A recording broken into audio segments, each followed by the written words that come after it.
పార్టీలోంచి వస్తారండి. ఇప్పుడు కాంగ్రెస్ పార్టీ ఒక మంచి పొలిటికల్ ప్లాట్ఫామ్, ఏదన్నా కూడా ప్రశ్నించాలన్నా కూడా ప్రజల్లోకి చొచ్చుకుపోవడానికి కూడా ఈరోజు దేశం మొత్తం రాష్ట్రం మొత్తంలో కూడా కాంగ్రెస్ పార్టీకి ఒక మంచి పాజిటివ్ వాతావరణం ఉంది. అది అందరూ గమనించారు, గుర్తించారు.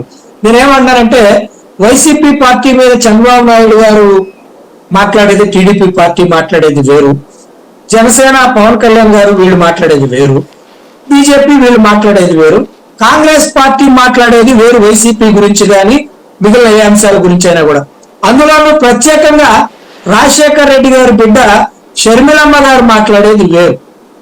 నేను ఇప్పుడు నిన్న నుంచి నేను గమనిస్తూ ఉంటే పూర్తిగా వీళ్ళకి ఒక రకమైనటువంటి భయం, అంటే నిజం మాట్లాడితే కూడా తట్టుకోలేని భయం కనపడుతుంది. ఏదేమైనప్పుడు కూడా కాంగ్రెస్ పార్టీలో ఎక్కువ శాతం ప్రజలు జాయిన్ అవటానికి, నాయకులు జాయిన్ అవటానికి సిద్ధంగా ఉన్నారు.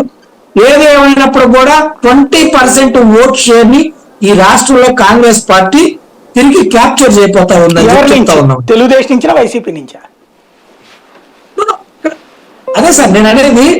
మళ్ళా మీరు అదే ప్రశ్న అడుగుతున్నారు సార్. ప్రజలండి, ప్రజలు. రైట్.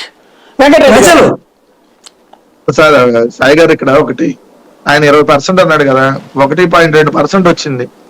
బ్రహ్మాండం. 2% కానీ మీరు తెచ్చుకోగలిగితే 0.8% సర్మేల వాళ్ళు వచ్చిందని చెప్పి మీరు నిజంగా జబ్బలు నడుచుకొని రేపు పొద్దున చెప్పుకునే అవకాశం ఉంది. కానీ ముందు దానికి ప్రయత్నించండి. 10 ఏళ్ల నుంచి ఒక సర్పంచ్ లేడు, 10 సంవత్సరాల నుంచి ఒక ఎమ్మెల్యే లేదు. ఈ 10 సంవత్సరాలు అట్లా కాంగ్రెస్ పార్టీ ఒకటి ఉంది, దానికి ఒక అధ్యక్షుడు ఉన్నాడు అన్న పేరు కూడా ఎవరో తెలియదు. ఇప్పుడు కూడా ఎల్లో మీడియా హైప్ ఇవ్వటం వల్ల అదే షర్మిల గారు ఆ ఎల్లో మీడియా కానీ ఆ డ్రాప్ లోనో లేదంటే ఆ ఎల్లో మీడియా డైరెక్షన్ లేదనుకోండి, షర్మిల గారు కూడా చూపించేవాళ్ళు కాదు. వాళ్ళు షర్మిల గారు చూపించుకుంటూ జగన్మోహన్ రెడ్డి గారు పంపించారని కూడా ప్రచారం చేసి ఉండేవాళ్ళు. సో ఇప్పుడు ఏదైతే మన దగ్గర ఒక సెక్షన్ ఆఫ్ మీడియా ఉంది కదా, ఆ మీడియా తిమ్మిని బమ్మిని చేసి చూపించడంలో వాళ్ళు ఒక అబద్ధాన్ని పదే పదే వేసేస్తే టీవీలో నిజమని అనుకుంటారనేటటువంటి భ్రమల్లో ప్రజలు అట్లా ఉంటారనే భ్రమంలో ఉన్నటువంటి ఆ మీడియా ఉంది కదా, ఆ మీడియా అయిపోవటం వల్ల షర్మిల గారు ఒక అధ్యక్షురాలు గారికి వచ్చిందని సంగతి తెలిసింది తప్ప లేదా అది కూడా తెలిసినది కాదు.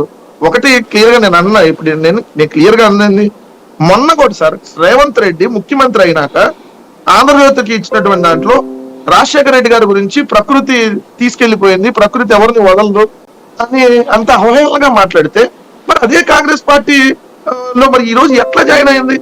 వితిన్ 15 days బ్యాక్, 15 days బ్యాకే కదా సార్ జరిగింది. మరి అడగాలి కదా, ఏందని ఎట్లా పడితే అట్లా మాట్లాడతాడు రేవంత్ రెడ్డి అని చెప్పి. మరి ఇదే కాంగ్రెస్ పార్టీ అంత అహంకారంగా మాట్లాడుతున్నారు, వాళ్ళ ముఖ్యమంత్రులు మాట్లాడుతున్నారు, వాళ్ళ నాయకులు మాట్లాడుతున్నారు, స్టిల్ ఇంకా వ్యవహరిస్తున్నారు. అక్కడ ఆయన కూడా చెప్పాడు, పథకం ప్రకారం మీరు ఆంధ్రాకి భలే తరివేశారు, భలే షర్మిలను పంపించావు రేవంత్ రెడ్డి, నువ్వు గ్రేట్ అని చెప్తున్నాడు ఆయన. అంటే ఏంటి ఇవన్నీ? అంటే ఇవన్నీ ఒక ప్లాన్ అని అర్థం కావట్లేదు. రేవంత్ రెడ్డి ఎవరు? చంద్రబాబు మనిషి. కాంగ్రెస్ పార్టీలో ఉన్న చంద్రబాబు మనిషి, ఇది క్లియర్ కదా. నిన్న కూడా తెలుగుదేశం అక్కడ ఆయన ఫారెన్ ట్రిప్ పోతే అక్కడ కూడా తెలుగుదేశం వాళ్ళు రిసీవింగ్, కాంగ్రెస్ వాళ్ళు రిసీవింగ్ లేదు, తెలుగుదేశం వాళ్ళు రిసీవింగ్. ఇక్కడ కాంగ్రెస్ మంత్రులు తెలుగుదేశం ఆఫీస్ లో కూర్చున్నట్టే, ఇద్దరు ఒకటే కదా. ఇవన్నీ జరుగుతున్నప్పుడు ఆమె ఎవరు పంపించారు,